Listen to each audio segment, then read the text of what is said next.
பலம் எல்லாம் சிவன் செயல். இன்று செவ்வாய்க்கிழமை முருகப்பெருமானை போற்றி வணங்கக்கூடிய நாள். ஓம் ஆறுமுகத் தலைவனுக்கு போற்றி. ஓம் ஆறு சமய தலைவன், ஆறு சமயங்களின் தலைவனுக்கு போற்றி. ஓம் ஆறு திருக்கழுத்துக்களை உடைய தலைவனுக்கு போற்றி.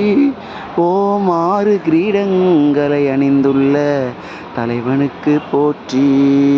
ஓம் அறுகோண சக்கரத்தில் எழுந்தருள் இருக்கும் தலைவனுக்கு போற்றி. ஓம் ஆறு தோத்திர நூல்களின் தலைவனுக்கு போற்றி. சிவசிவா, இந்த பிறப்பே பிறவாமை என்னும் பெரும் பேற்றினை பெறுவதற்கு தான் சாமி. நாம் எல்லாம் பொருளை நோக்கி கொண்டே ஓடிக்கொண்டிருக்கின்றோம். அவன் அருளை நோக்கி நாம் ஓட வேண்டும். அவன் அருள் தாங்க நமக்கு ரொம்ப முக்கியம். உடலுக்கு தேவை பொருள் எப்படியோ அதே மாதிரி இந்த உயிருக்கு தேவை அருள்ங்க. அந்த அருளை பெறுவதற்காக முருகனை போற்றி போற்றி போற்றி வணங்குவோம். பெற்ற வாழ்வில் பெறுவதை பெறாமல் விட்டுவிட்டு செல்ல வேண்டாம்.